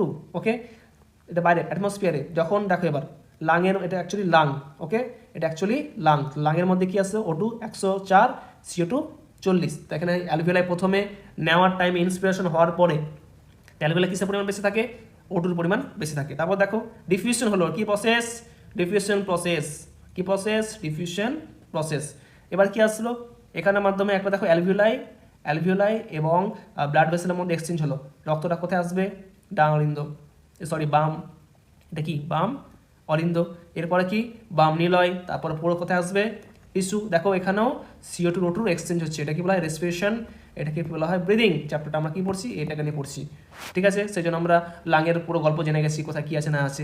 এবার দেখো এখানে 50, 40, 45, আর টিস্যুতে দেখবে অবশ্যই টিস্যুতে কি থাকে, এই যে এটা ইম্পর্টেন্ট, টিস্যুতে 40 থাকে CO2 O2 আর 45 থাকে O2, মানে টিস্যুতে যা লিখে দেয়নি।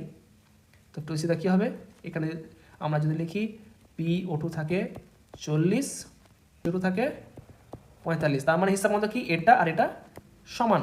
ওকে, তো ডিঅক্সিজেন ব্লাডে আর টিস্যুতে দেখো, লক্ষ্য করে দেখো ডিঅক্সিজেন ব্লাড আর টিস্যুতে কি থাকে, সমান থাকে, দুটোই সমান, মানে ওখান থেকে তো পরবর্তীতে যাচ্ছে, তাই না। তো এবার যাওয়া যাক কি আছে। এবার grain vessel CO2 is opposite direction, obviously opposite ডিরেকশনের দিকে যাই, আমরা সবই অলরেডি জেনে গেছি। তো solubility of the CO2 is 25 times higher, obviously বেশি O2 থেকে, সেই জন্য অল্প পরিমাণ CO2 যদি পরিমাণে বেশি বেড়ে যায় তাহলে বডি থেকে রিলিজ করতে খুব তীব্র হয়ে যায়। মনে রাখবে যখন আমরা কোল্ড ড্রিঙ্কস খাই, কোল্ড ড্রিঙ্কসে প্রচুর পরিমাণে হাই প্রেসারে কি থাকে, CO2 থাকে। তো CO2 যখন আমরা কোল্ড ড্রিঙ্কস খাওয়ার পরে দেখবে একটু পরে একটা আসে কি টেকর ওঠে, কারণটা কি, প্রচুর পরিমাণে বডিতে আমাদের CO2 পরিমাণ বেড়ে যায়। তো CO2 পরিমাণ এতটা বেড়ে যায় আমাদের বডি নিতে পারে না, ওটা আমাদের বডির পক্ষে অতিরিক্ত হলে কি ক্ষতিকারক, সেই জন্য সবসময় বের করে দেয়। তো CO2 কি হয়, যে রাখো 20 থেকে 25 টাইম খুব সলিড, খুব তাড়াতাড়ি রক্তে মিশিয়ে যেতে পারে, কার থেকে বেশি, O2 থেকে বেশি। তো amount of CO2 is can be diffused through the diffusion membrane per unit difference of partial pressure much higher than compared to the O2। তো অবভিয়াসলি যেহেতু এর ডিফিউজ মানে সলিবিলিটি যেহেতু এর CO2 বেশি হাই, সেই জন্য partial pressure of mass compared to O2। diffusion membrane is made of the 3 major layer of, এই লাইনটা খুব ইম্পর্টেন্ট, আমাদের ডিফিউশন যে মেমব্রেনগুলো থাকে সেটা 3টা লেয়ার থাকে, 1 2 3। এটা ধরো এটা অ্যালভিওলাই, আর এটা কি ব্লাড ভেসেল, কি ব্লাড ভেসেল, 3 মেমব্রেন, কি 3 কি থাকে, একটা অ্যালভিওলাই মেমব্রেন, মানে অ্যালভিওলাই যে মেমব্রেন থাকে বাইরের মেমব্রেনটা কি বলা হয় অ্যালভিওলাই মেমব্রেন, আর একটা ব্লাড ভেসেলের যে থিকনেস এন্ডো মেমব্রেন, ওকে, আর মিডিলে কি বেসমেন্ট। তো লাইনে কি আছে, একটা কি thin squamous epithelium of alveoli, খুব ইম্পর্টেন্ট, 1 নম্বর মনে রাখবে। এন্ডোথেলিয়াম অ্যালভিওলাই ক্যাপিলারিজ, মানে কি ব্লাড ভেসেল, আর অ্যালভিওলার যে আশপাশে যে ব্লাড ভেসেলগুলো থাকে সেগুলো কি বলা হয় অ্যালভিওলার ক্যাপিলারি। ওকে, তাদের কি থাকে, এটা এন্ডোথেলিয়াম, আর এটা কি স্কোয়ামাস এপিথেলিয়াম। আর দুজনের মিডিলে কে থাকে হালকা করে বেসমেন্ট সাবস্ট্যান্সেস, কি বললাম basement substances in between them, এটা কি বলা হয় বেসমেন্ট সাবস্ট্যান্সেস থাকে, ঠিক আছে, বা বেসমেন্ট মেমব্রেনও বলে। Total thickness is much less than 1 mm। তো এটা আমি ছবিটা যদি একটু আলাদা করি, মানে কি এই যে থেকে এইটুকু পর্যন্ত এর থিকনেসটা কত, লেস দ্যান 1 মিলিমিটার, মানে কতটা সরু, 1 মিলিমিটার থেকেও ছোট, এতটা short. Okay, all the factors আর body favourable for the diffusion, এই সব কিছু ফ্যাক্টরটা কি আমাদের CO2 আর O2 এক্সচেঞ্জের জন্য বেস্ট, যেটা আমাদের গড দিয়েছে। ওকে, দেখো এই ছবিটার মধ্যে আছে 1 সেল থিক, দেখো এটা অ্যালভিউলার বেসমেন্ট, দুজনের মিডিলে আছে রেড ব্লাড সেল, মানে কি এটা অ্যালভিউলার ক্যাপিলারি, যেটা অ্যালভিউলার আশপাশে ঘুরে বেড়াচ্ছে ব্লাড ভেসেল, সেটা অ্যালভিউলার ক্যাপিলারি বলে। ওকে, এবার আমরা জানবো কি ট্রান্সপোর্ট অফ গ্যাসেস। এবার আমরা এতক্ষণ কী করে জানলাম যে বাইরে কীভাবে কত পরিমাণে অক্সিজেন থাকে, কী করে সেটা আমাদের লাংয়ে আসছে এবং লাং থেকে কোন কোন পথে যাচ্ছে। এবার কী হবে লাস্টে আলটিমেট অ্যালভিওলাই থেকে ব্লাড ভেসেলে কী করে ঢুকছে তার যে প্রসেসটা হচ্ছে কি ট্রান্সপোর্ট অফ গ্যাসেস। এই মানে অ্যালভিওলাই থেকে O2টা ঢুকলো কোথায়, ব্লাড ভেসেলে, ব্লাড ভেসেলে ঢোকার পর সেটা কি গ্যাসীয় আকারে টিস্যুতে যায় না, সেটা গ্যাসীয় আকারে যায় না।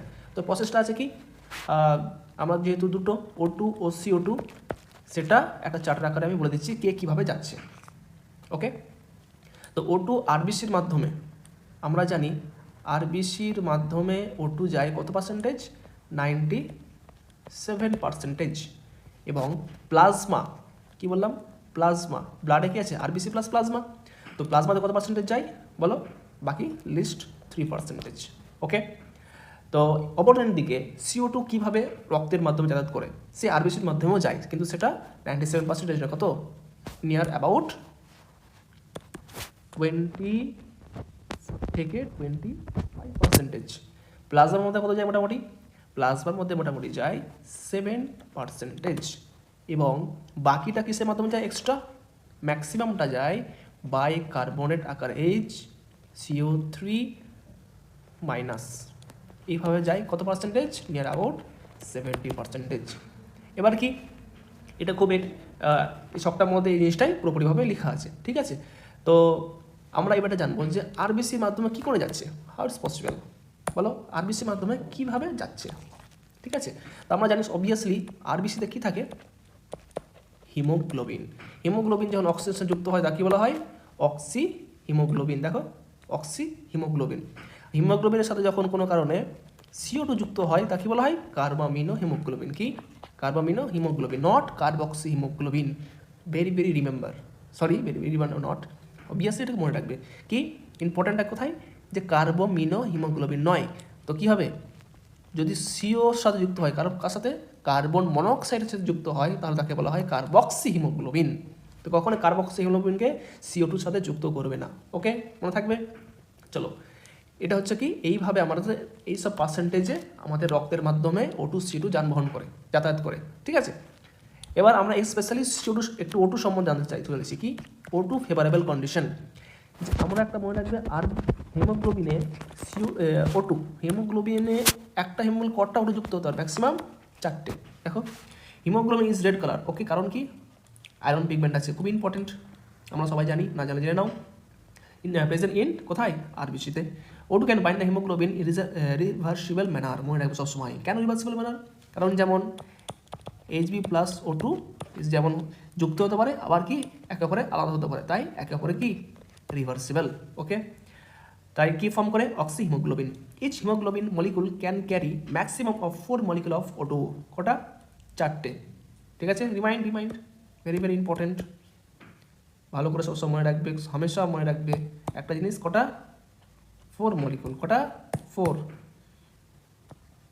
ওকে, 4টে, এই যেখানে লেখা আছে 4টে। Okay, binding of oxygen haemoglobin is primarily related to partial pressure of O2। তো ন্যাচারালি এই যে হিমোগ্লোবিনের সাথে যে O2 যুক্ত হবে, সেটা কার উপর ডিপেন্ড করে, প্রাইমারিলি কি বলবে, পার্সিয়াল প্রেসার অফ O2, প্রথমে ডিপেন্ড করে পার্সিয়াল প্রেসার অফ O2-র উপরে, ঠিক আছে। আর এটা হচ্ছে মাইনর, সরি এটা হচ্ছে প্রাইমারি। সেকেন্ডারি কিছু কিছু কারণ আছে যেগুলো কি প্রভাবিত করে, কীভাবে প্রভাবিত করে সেটা আমরা জানতে চলেছি। Partial pressure of O2, also partial pressure of একটাকে O2, partial pressure of PCO2। তো 1 নম্বর 2 নম্বর দুটোই ইম্পর্টেন্ট। তো হিমোগ্লোবিনের সাথে অক্সিজেন যুক্ত হওয়ার যে প্রাইমারি কজ বা ডিপেন্ড করছে কার উপরে, পার্সিয়াল প্রেসার অফ মানে O2 আর partial pressure of CO2 both, ঠিক আছে। মনে রাখবে দুটোর উপরেই ডিপেন্ড করবে, কারণ CO2 বেশি থাকা মানে সঙ্গে সঙ্গে হিমোগ্লোবিনের সাথে O2 যুক্ত হতে পারবে না, অথবা একই কথা, এটা হাই হওয়া মানে কি, এটা লো হওয়া, এটা লো হওয়া মানে এটা হাই হওয়া, সেই জন্য দুটোকে বলা হয়েছে। ওকে, তার সাথে কি আছে, H প্লাস টেম্পারেচার, আর একটা কি hydrogen ion, temperature, partial pressure of O2 plus pH, একই কথা, এর সাথে এর রিলেশন। কেমন রিলেশন, শর্টকাট মুখস্থ রাখার জন্য একটা জিনিস মনে রাখবে, কি মনে রাখবে, গ্লোবাল ওয়ার্মিং। কী বললাম, গ্লোবাল ওয়ার্মিং। তো পৃথিবীতে গ্লোবাল যে ওয়ার্মিং বাড়ছে তার কারণটা কি, হাই CO2 মানে কি, partial pressure of CO2। Global warming বাড়া মানে কি, টেম্পারেচার বাড়া। এবার একটা কথা, হাইড্রোজেন বাড়া কী করে মনে রাখবো, হাইড্রোজেন বাড়ার কারণ এইভাবে যে বাইকার্বনটা তৈরি হয়, HCO3 তৈরি হয়, সেটা কোথায় তৈরি হয়, অ্যাকচুয়ালি CO2 সাথে জল বাইন্ড হয়। বললাম কি, CO2 সাথে জল বাইন্ড হলে কি তৈরি হয়, একটা H প্লাস আর একটা HCO3 তার মানে কি, বাইকার্বনেট হওয়া মানে কি, একটা করে H প্লাস তৈরি হওয়া, ঠিক আছে। তার মানে কি, CO2 বাড়া মানে কি, বাইকার্বনেট তৈরি হওয়া মানে H প্লাসে বাড়া, H প্লাস বাড়া মানে কি বলবো, pH ঘটা, ওকে, মনে রাখবে। তো পিএইচ এটা কী হবে, ডাউন হবে। তো high PCO2 high temperature high plus, অথবা লো পিএইচ, মনে রাখবে সবসময় লো পিএইচ, উল্টোটা হবে। ওকে, চলো। টেম্পারেচার, কনসেন্ট্রেশন, হাইড্রোজেন আয়নের other factor of the interfere with this binding. ঠিক আছে, এবার আমরা একটা কার্ভের দিকে চলে যাই। এটা হচ্ছে কি, অক্সিজেন ডিসোসিয়েশন কার্ভ। একটু ভালো করে ফলো করো, খুব ইজি, নট টাফ। এটা হচ্ছে কি, এই যে লাইনটা দেওয়া আছে সেটা percentage saturation of haemoglobin with oxygen. হিমোগ্লোবিনের সাথে অক্সিজেন কতটা কি হয়েছে, যুক্ত হয়ে গেছে। ঠিক আছে, কতটা এর অ্যাফিনিটি, কী বললাম, এর অ্যাফিনিটি। ধরো দুটো যদি যুক্ত হয় কী বলবো, 50% হয়েছে। কারণ কি, ম্যাক্সিমাম 4টে হতে পারে, তো দুটো হওয়া মানে কি 50%, মানে কি হিমোগ্লোবিনের সাথে অক্সিজেন যে যুক্ত হয়েছে সে অ্যাফিনিটিটা কেমন। তার সাথে কি দিয়েছে এদিকে, parcel pressure of oxygen, parcel pressure of oxygen, বা কোন অক্সিজেনের পার্সেল প্রেসারে হিমোগ্লোবিনের সাথে O2 যুক্ত হয়েছে, কত পার্সেন্টেজ। এবার দেখো 50% ভাবি, দেখি 50%, এই যে একটা গ্রাফ আছে প্রায়, এটা কত 30, তো 30টা কী হয়েছে 50% হয়ে গেছে পার্সেল প্রেসার। ওকে, আমার কথা ধরে নিলাম। এবার যদি কোনো কারণে PCO2 পরিমাণ, কি বললাম, PCO2 পরিমাণ যদি বেড়ে যায়, টেম্পারেচার পরিমাণ যদি বেড়ে যায়, হাইড্রোজেন প্লাসের পরিমাণ যদি বেড়ে যায়, তাহলে একটা পিএইচের পরিমাণ অথবা যদি কমে যায়, তাহলে কি হতে পারে, পার্সিয়াল প্রেসারটা O2টা এই 50% হতে গেলে আরও O2 পরিমাণ বেশি লাগবে না, লাগবে না, বেশি লাগবে। মানে কি, তখন এই 30%-এর জায়গায় তখন হয়তো 60% লাগছে, সেম টু সেম হতে, সেই 50% হতে প্রায় 60 লাগতেই পারে যদি এই কারণেগুলো ঘটনা ঘটে যায়। তার মানেটা কি, কাপটা কেমন হবে, নিউ কাপটা, তাহলে কাপটা চেঞ্জ হয়ে গিয়ে এইভাবে যাবে। ঠিক এইভাবে যায়, সেটা কী হলো, এটা আমাদের সাইডে রাইট সাইড, এটা আমাদের সাইডে লেফট সাইড। তার মানে কি, এসব ঘটনা যদি ঘটে, PCO2 পরিমাণ হাই, টেম্পারেচার পরিমাণ হাই, হাইড্রোজেন পরিমাণ হাই, বা পিএইচের পরিমাণ যদি হাই হয়, তাহলে গ্রাফটা কোন দিকে যাবে, রাইট শিফট হবে। কি বললাম, রাইট শিফট। আর এসব পরিমাণ যদি না থাকে, PCO2 পরিমাণ কম মানে O2 পরিমাণ হাই, PCO2 কম তার মানে টেম্পারেচারও কম, গ্লোবাল ওয়ার্মিং কথা ভাবো। তার মানে কি, CO2 পরিমাণ কম মানে হাইড্রোজেন প্লাস অবশ্যই কম, বা পিএইচের পরিমাণ হাই, PCO2 পরিমাণ কম, তাহলে কি হবে, অল্পতেই 50% হয়ে যাবে। অল্প PCO2 থাকলেই কী হয়ে যাবে, হাইড্রোজেনের সাথে হিমোগ্লোবিনের সাথে অক্সিজেন যুক্ত হয়ে যাবে। তার মানে কি আসবে, 50% হতে গেলে অল্প লাগবে, ধরে রাখো 20। যদি 20 হয়, তার কাপটা কোন দিকে যাবে, এই বরাবর যাবে। দ্যাটস মিন এটা রাইট সাইড বা রাইট নয়, লেফট সাইড, মিস্টেক হয়েছে আমার, লেফট সাইড শিফটিং হবে। ওকে, তা কোন কন্ডিশনে রাইট সাইড শিফটিং হবে আর কোন কন্ডিশনে লেফট সাইড শিফটিং হবে সেটা ইজিলি বুঝতে পেরে গেলাম। আর এখানে সেরকম কিছু নাই, এই জিনিসগুলোর গল্পটা এখানে এইভাবে লেখা আছে। ঠিক আছে, আর শেষে একটা লাইন লিখে দেখো, every 100 ml of oxygenated blood can deliver amount of 5 ml of O2 to tissue under the normal physical condition. মনে রাখবে এটা নর্মাল ওয়ার্ডটা কেন বলেছে, নর্মাল এই কারণেই বলেছে, যদি আমরা খেলাধুলা করি তাহলে কিন্তু এটা চেঞ্জ হয়ে যাবে, বা এক্সারসাইজ করলে এটা চেঞ্জ হয়ে যাবে। আমি এখন বসে আছি, কোনো অসুবিধা নেই, তোমরা চুপচাপ শুনছো, তাহলে এখন কী হবে, 100 ml একটা 100 ml অক্সিজেনেটে কত ml যাচ্ছে, অনলি 5 ml O2 ডেলিভারি হচ্ছে। ওকে, এটা হচ্ছে কথা। কখন এটা যখন নর্মাল ওয়ার্ডটা লেখা থাকবে, এখন যে এক্সারসাইজ করি তাহলে নিশ্চয়ই অক্সিজেন পরিমাণ বেশি লাগবে, এটিপি পরিমাণ বেশি লাগবে, মানে প্রত্যেকটা বাহুতে বা কোষে মাসেলে O2 পরিমাণ বেশি লাগবে, তাহলে সেটা 5 ml আর থাকবে না। তো আমরা তখন অক্সিজেনের ট্রান্সপোর্ট জেনে গেলাম, সেই কাপটা কি, সিগময়েড কার্ভ। ওকে, মনে রাখবে, কী বললাম, এটা স্কিপ করে গেছিলাম, সিগময়েড কার্ভ। এটা কি কার্ভ বলে, সিগময়েড কার্ভ। ঠিক আছে, এবার কি, কার্বন ডাইঅক্সাইড কীভাবে ডেলিভারি হচ্ছে। ঠিক আছে, তো আমরা কি কার্বোমিনো হিমোগ্লোবিন হিসাবে, তো Hb plus CO2 is called carbamino haemoglobin, not carboxy. Carboxy for carbon monoxide, carbon monoxide. তো অবভিয়াসলি কার্বন ডিপেন্ড করবে PCO2, অবভিয়াসলি PCO2 তো করবেই, তার সাথে একটা PO2 সিমিলারলি, তো binding related to the partial pressure of PCO2। ঠিক আছে, PCO2 হচ্ছে মেন কারণ। কি, PCO2 যদি হাই থাকে তাহলেই কিন্তু হয়ে যাবে, কারণ কি, আমরা জানি যে এর থেকে মানে O2 থেকে CO2 প্রায় 20 to 25% খুব তাড়াতাড়ি ডিসলভ হতে পারে। এখানে অলরেডি জেনেছিলাম যে এর সলিবিলিটি কত খুব হায়ার, মানে অল্প PCO2 থাকলেই হয়ে যাবে, সেই জন্য ম্যাক্সিমামটা কার্বন ডিপেন্ড করছে O2 থেকে PCO2, সেই জন্য অনলি পার্সেল প্রেসার PCO2 পরে দেখা ফুল স্টপ দিয়েছে। তারপর লাইনটা কি দিয়েছে, PO2 is major factor which can be affect this bind, কিন্তু একে অ্যাফেক্ট করতে পারে, তো মেন কারণকে PCO2 অনলি, কিন্তু একে একমাত্র অ্যাফেক্ট করতে পারে কোন কারণটা, PO2, ঠিক আছে? এটাই মনে রাখবো সবসময়, একটা মেজর কারণ, একটা কারণ বাইন্ডিং হওয়ার জন্য এবং তাকে প্রভাবিত করার জন্য একটা কারণ। ওকে, when PCO2 is high এবং PO2 low in this tissue লেভেলে, কোথায়? টিস্যু লেভেলে, more binding of carbon dioxide occurs where when the PCO2 is low and PO2 is high at the alveolar site। তো আমরা জানি, আমরা সে সফটওয়্যার আবার একটু ভালো করে কিনি, সে ব্লাড ভেসেলের গল্পটা আবার এখানে আসবে, ঠিক আছে? তো এখানে কি PCO2 পরিমাণ এখানে লো এবং PO2 পরিমাণ এখানে হাই, সেই জন্য এখানে Hb+O2 হচ্ছে। এটা ট্রান্সপোর্ট হচ্ছে কোথায়? আরবিসিতে। এবার কোথায় আসছে বলো? এটা আসবে এইখানে। ওকে, তো এটা থ্রু ব্লাডের মাধ্যমে কোথায় আসলো? এখানে। ওকে, টিস্যুতে, এই টিস্যুতে কি হচ্ছে? উল্টো প্রসেস, PCO2 পরিমাণ হাই এবং PO2 পরিমাণ লো, ঠিক আছে? PCO2 পরিমাণ হাই এবং PO2 পরিমাণ লো, সেজন্য হিমোগ্লোবিনটা ভেঙে যাচ্ছে। ভেঙে গিয়ে কি হচ্ছে? এটা টিস্যুতে যুক্ত হচ্ছে, এবার টিস্যু থেকে বেরিয়ে এসে হিমোগ্লোবিনটা O2-র সাথে CO2-র সাথে যুক্ত হয়ে যাচ্ছে, যে কার্বোমিনে হিমোগ্লোবিন। তো এই গল্পটা এটাই, যে এই ঘটনা কোথায় হয়? অ্যালভিওলাতে, আর এই ঘটনা কোথায় হয়? টিস্যুতে।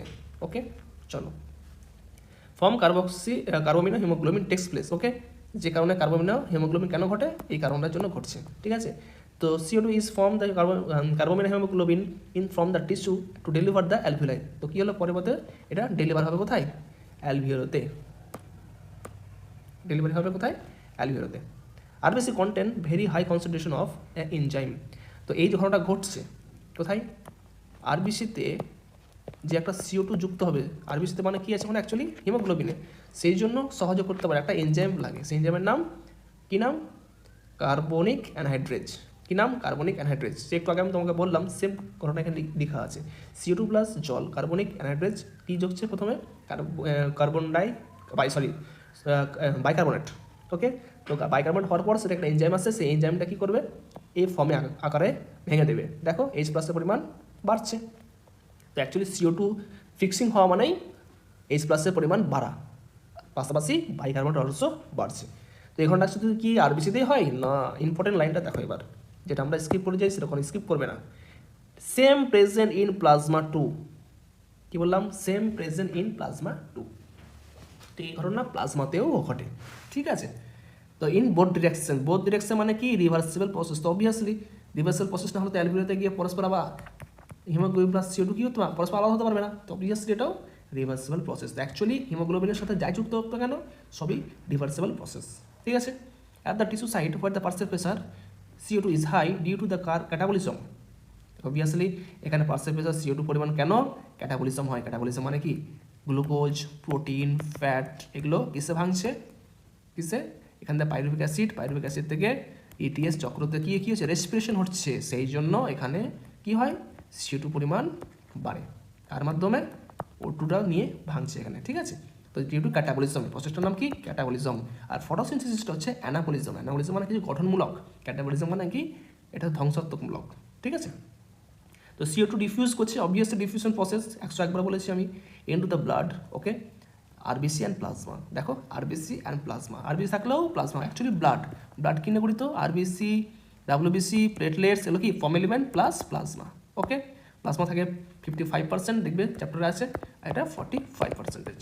ওকে, তো ফর্ম কি? Bicarbonate plus H+ ion at the alveolar site where the pressure is low, already বলে দিচ্ছি, reaction proceed in the opposite direction leading to the formation carbon dioxide and জল। ওখানে আবার কি? যে ঘটনাটা, এটা কোথায় হয়? টিস্যুতে। আর উল্টো রাস্তার হয় এই সাইড থেকে যায় কোনটা? কোথায়? অ্যালভিওলাইতে, ঠিক আছে? তো এই যে ঘটনাটা ঘটেছে রিয়াকশনটা, তো এই রিয়াকশনটা টিস্যুতে, আর উল্টো ঘটনাটা ঘটবে কোথায়? কোথায়? অ্যালভিওলাইতে, যেভাবে CO2 বেরিয়ে যাবে। ওকে, তো লাস্ট লাইনটা কি একটা মনে রাখো, এভরি 100 ml ডিঅক্সিজেনেট মানে কি? CO2 যুক্ত রক্ত, ব্লাড ডেলিভার অ্যাপ্রক্সিমেটলি 4 ml, মানে 1 ml কম। কখন? নর্মাল কন্ডিশনে এটা, ঠিক আছে? এটাও নর্মাল কন্ডিশনে, ঠিক আছে? বোঝা গেল? এবার মানে কি? Regulation of respiration. তো রেসপিরেশন আমাদের কী কী মাধ্যমে রেগুলেট হয়, ঠিক আছে? তো আমরা প্রথমেই জানছি, দেখো ছক এঁকে রেখেছি, সেটা কি? অ্যাকচুয়ালি কিসের মাধ্যমে? Neural control. Concept clear? তো রেগুলেশন কিসের মাধ্যমে হয়? নিউরাল কন্ট্রোল মাধ্যমে। তো আমরা জানি নিউরাল কন্ট্রোল কী করে? ব্রেন করে, ঠিক আছে? কী করে? ব্রেন। ওকে, তো ব্রেনের কটা পার্ট আছে? ফোর ব্রেন একটা, মিড ব্রেন একটা, একটা হিন্ড ব্রেন একটা। তো হিন্ড ব্রেনের মধ্যে পার্ট আছে, ফোর ব্রেনের পার্ট আছে আমরা জানি কী কী, সেব্রাম, থ্যালামাস অ্যান্ড হাইপোথ্যালামাস। ঠিক আছে, ব্রেন চ্যাপ্টারে জানো মিড ব্রেনে দুটো কনসেপ্ট আছে, এবং লাস্টে আসবে হিন্ড ব্রেন। হিন্ড ব্রেন খুব ইম্পর্টেন্ট। এখানে কী কী আছে? একটা পন্স, একটা মেডুলা, একটা সেরেবেল্লাম। দেখেন সেরেবেল্লামের সম্বন্ধে কোনো গল্প নেই, যা আছে পন্স এবং মেডুলা। তো কী হলো, নিউরাল কন্ট্রোলের কে কাজ করে অ্যাকচুয়ালি? একটা হচ্ছে পন্স, একটাকে মেডুলা। তার মধ্যে ইম্পর্টেন্স কোনটা, কোনটা বেশি জরুরি? তো অ্যাকচুয়ালি কী জরুরি দেখা যাক কী বলেছে। Human beings have significant ability to maintain the moderate the respiratory rhythm to situate the demands of the body tissue. তো আমরা রেসপিরেটরি রিদিম আমরা কিসের কি মানুষের ডিম্যান্ডের উপর ডিপেন্ড করে। আমার এখন রক্ত পরিমাণ বেশি, তো ইন্সপিরেশন আর এক্সপিরেশনের যে হার 12 থেকে 16 পার মিনিট, সেটা কী হবে, কী বলো ওটাকে, রেসপিরেটরি রিদিম রেট। সেটা কি আপ ডাউন হতে পারে, কার উপর ডিপেন্ড করছে? ডিম্যান্ডের উপর ডিপেন্ড করছে। ঠিক আছে, this is done by neural system বা নিউরাল কন্ট্রোল। তো ইম্পর্টেন্ট কোশ্চেন এটাই যে কিসের মাধ্যমে হয়, নিউরাল কন্ট্রোল, হরমোন নয়। ওকে, স্পেশাল সেন্টার, একটা স্পেশাল সেন্টার আছে প্রেজেন্ট ইন মেডুলা। কোথায় আছে? একটা মেডুলা। তো এইখানে প্রথম আছে কি special centre, region of the brain call respiratory rhythm centre. কী বলো okay, respiratory rhythm centre. Okay, RRS, respiratory rhythm centre. এটা হচ্ছে স্পেশাল সেন্টার, প্রাইমারি সেন্টার। ওকে, এটা হচ্ছে কি প্রাইমারি সেন্টার। তো রেসপিরেটরি রিদিম সেন্টার কোথায় থাকে? অ্যাকচুয়ালি মেডুলাতে থাকে। ঠিক আছে, কোনো ভুল টুল হবে না এই নিয়ে। নেক্সট কী আসছে? নেক্সট দেখো, ইট ইজ প্রাইমারি রেসপন্সিবল। এটা প্রাইমারি মানে প্রধান।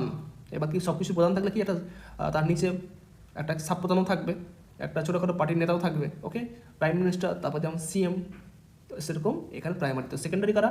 Another centre, pons region of the brain called pneumatic centre. তো কি আরেকটা আছে কি সেকেন্ডে কি নিউম্যাটিক সেন্টার। কোথায় আছে? অ্যাকচুয়ালি পন্স রিজিয়নে আছে সেটা।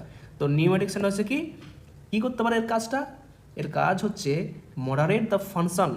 মডারেট ফাংশন মানে কি, ওকে মডারেট করতে পারে বা অ্যাফেক্ট করতে পারে of the respiratory rhythm centre. তো এর কাজ হচ্ছে একে কী করতে পারে, চেঞ্জ করতে পারে, সাজেস্ট দিতে পারে, কথাবার্তা বলতে পারে। তো মেন হচ্ছে মেডুলার RRS, রেসপিরেটরি রিদিম সেন্টার। কিন্তু পন্স রিজিয়নে একটা কি আছে, নিউম্যাটিক সেন্টার, যে RRSকে মডারেট করতে পারে। ঠিক আছে, আর ফাংশনকে মডারেট করতে পারে। ঠিক আছে, ক্লিয়ার? এবার কি, neural signal from this center can reduce the key duration of the inspiration and thereby alter the respiratory rate. তো কী হচ্ছে, তো এই সেন্টার কী করতে পারে, এর কাজ 1 নম্বর কাজ, সে একে কী করতে পারে, মডারেট করতে পারে। 1 নম্বর মডারেট করতে পারে কাকে, RRSকে। 2 নম্বর কি, রিডিউস করতে পারে, কি নট বাড়াতে পারে, রিডিউস কী করতে পারে, রেট অফ ইন্সপিরেশন। তো rate of inspiration, duration of the inspiration মানে কি, ইন্সপিরেশনটা ডিউরেশন কমে দেয়। আমি যে একটা নিঃশ্বাস নিতে যত সময় লাগাবো, নিঃশ্বাস ছাড়তে তত সময় লাগাবো, তো কিন্তু ওটাকে রিডিউস করে দেওয়া হয়। তা কী হবে, যেটা আমি নিচ্ছি সেটা কম সময় লাগবে। তার মানে কি 1 মিনিটে 12 থেকে 16 বারের জায়গায় বেশি পরিমাণে কী হবে, নিঃশ্বাস প্রশ্বাস নিতে শুরু করবে। একজন যখন খেলাধুলা করে বা দৌড়ঝাঁপ করে, সে দেখবে খুব তাড়াতাড়ি নিঃশ্বাস নিচ্ছে, খুব তাড়াতাড়ি নিঃশ্বাস ছাড়ছে। তো স্পিডে নিঃশ্বাস নিলে স্পিডে নিঃশ্বাস ছাড়তেও হবে। ওকে, তো ইন্সপিরেশন রিডিউস করা মানে কি, এক্সপ্রেশনও রিডিউস করা। তো ইন্সপিরেশন আর এক্সপ্রেশন দুটো রিডিউস হয়ে গেলে আলটিমেট কী হয়, 12 থেকে 16 জায়গায় বেশি পরিমাণে নিঃশ্বাস প্রশ্বাস হয়, অ্যাকচুয়ালি রেটটা বাড়াচ্ছে। তো কী হলো, তো রিডিউস করে ইন্সপিরেশন ডিউরেশনকে, সময়টা ইন্সপিরেশন যে ডিউরেশনটা কী করবে, কমাবে। এইভাবে কী করবে, রেসপিরেটরি রেটটাকে কী করবে, অল্টার মানে অ্যাফেক্ট বা চেঞ্জ। ওকে, এই কেমোসেন্সিটিভ এরিয়া। তো কেমোসেন্সিটিভ এরিয়াতে কী বলেছে, ও কী করতে পারে, situated adjacent to the respiratory rhythm centre. কী বললাম, সে রেসপিরেটরি রিদিম সেন্টারের আশপাশেই থাকে। ঠিক আছে, মানে এর আশপাশে একটা সেন্টার থাকে, সেটার নাম কি, কেমোসেন্সিটিভ এরিয়া।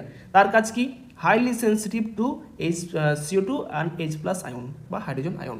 এর কী করতে পারে, CO2 আর H+ যদি কোনো কারণে বেড়ে যায়, সে কী হয়ে যায়, অ্যাক্টিভ হয়ে যায়। তো highly sensitive, not O2 only for CO2 বাড়া মানে H+ বাড়া, H+ বাড়া মানে কি, হাই কার্বনেট, বাইকার্বনেট। ওকে, তো তার জন্য কি আছে, CO2 for chemo sensitive area. ঠিক আছে, increase this substances can active this centre. এগুলো কোনো কারণে যদি বেড়ে যায়, তো কে অ্যাক্টিভ হয়, chemo sensitive area. Okay, which in turn can signal the respiratory rhythm center to make necessary adjustments in this respiratory process by by which this substances can be eliminated. যদি কোনো কারণে CO2 প্লাস H প্লাসের পরিমাণ যদি কোনো বেড়ে যায় তাহলে কী করবে, কেমোসেন্সিটিভ এরিয়া অ্যাক্টিভ হয়ে গেলে কী করবে, রেসপিরেটরি রিসেপ্টরকে বলবে যে এগুলোকে CO2কে বের করার জন্য কিছু ব্যবস্থা করো। ওকে, আরেকটা আছে কি রিসেপ্টরস। তো আমরা একটা কি পাবো, রিসেপ্টর পাবো। কি কোথায় কোথায় পাবো, অ্যাওরটিক আর্চ, আর এটা কি ক্যারোটিড আর্টারি।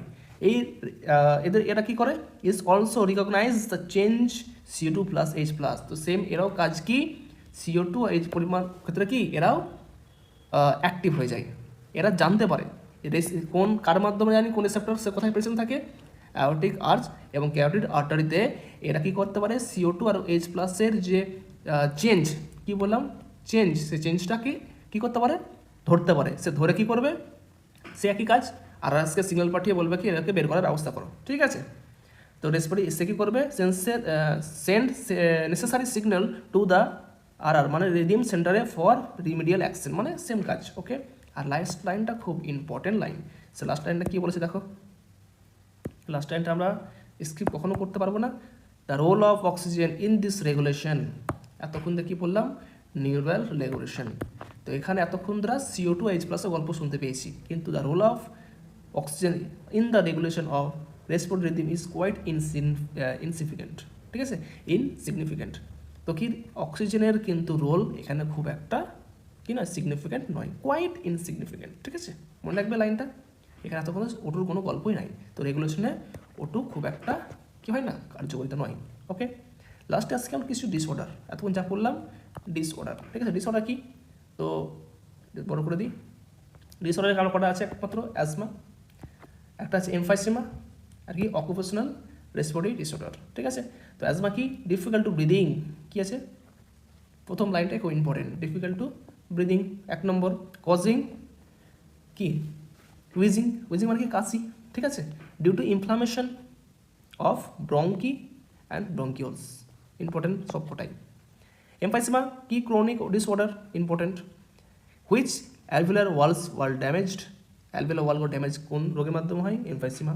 কারণ দিয়েছে ডিউ মানে কারণ, due to respiratory surfaces decrease not increase. তো কী হবে, সারফেসটা ওয়ালটা কী হবে, কমে যাবে, ওয়ালটা মোটামুটি ছোটো হয়ে যায়। ঠিক আছে, যে কারণে এমফাইসেমাটা হয়। One of the major cause of cigarette smoking. তো যারা স্মোক করো, নিশ্চয়ই যারা আছো তারা কেউ না কেউ স্মোক করছো, তো মনে রাখবে তোমার এমফাইসেমা হওয়ার সম্ভাবনা বেশি। ওকে, তা কারণগুলো সব কটা দেওয়া আছে, একদম ছোটো বুঝতে পারছো।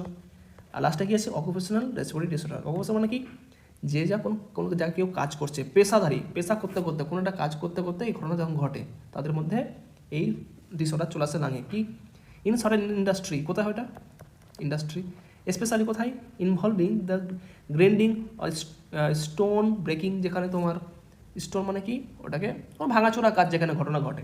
ঠিক আছে, যখন কোনো পাথর ভাঙছে বা কোনো সিমেন্ট তৈরি করছে বা মার্বেলের জায়গা, এখানে প্রচুর পরিমাণে কি ধুলো বাড়ি উড়েছে সব জায়গাগুলোতে, কোনো একটা কাজের সূত্রতে যখন কেউ যায় সেসব জায়গা সেসব মানুষদের লাঙের প্রবলেমটা বেশি হয়। তো ইন্ডাস্ট্রি, ঠিক আছে, ইন্ডাস্ট্রির ব্যাপারে সো মাচ ডাস্ট, প্রচুর পরিমাণে ধুলো is produced that the defense mechanism of the body cannot fully cope with the situation। তো আমাদের বডিতে যে প্রতি মুহূর্তে মানে এত ধুলোবালি ঢুকছে, সেগুলো কি হয় না, সমস্ত আমাদের বডি অ্যাটাক করতে পারে না, কি আমাদের ডিফেন্স মেকানিজম আছে। ঠিক আছে, এগুলো প্রতিরোধ বা ইমিউন সিস্টেম আছে, কিন্তু কি সমস্ত অতটা একটা কন্টিনিউলি কোনো একটা জায়গায় সারাক্ষণ কাজ করে থেকে এতগুলো ধুলোবালি ঢুকে যাবে, আর সেটা মানে প্রতিনিয়ত যে পারবে বডি, সেটা কিন্তু কখনো নয়।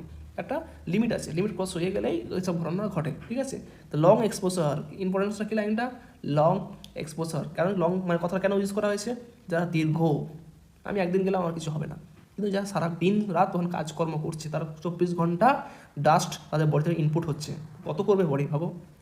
Can give rise inflammation reading, তো ইনফ্লামেশন রিডিং কি, ফাইব্রোসিস বা প্রোফিলারেশন অফ ফাইব্রাস টিস্যু। তো ফাইব্রোসিস কি, ফাইব্রাস টিস্যুর কোনো রকম ব্যাঘাত, thus causing serious lung damage, কি হয়, লাং ড্যামেজ হয় সিরিয়াস। ওয়ার্কার সার্চ industry should wear protective mask, দেখবে অনেকে মাস্ক পরা ইউজ করে। ঠিক আছে, তো অবভিয়াসলি ধ্যান রাখো।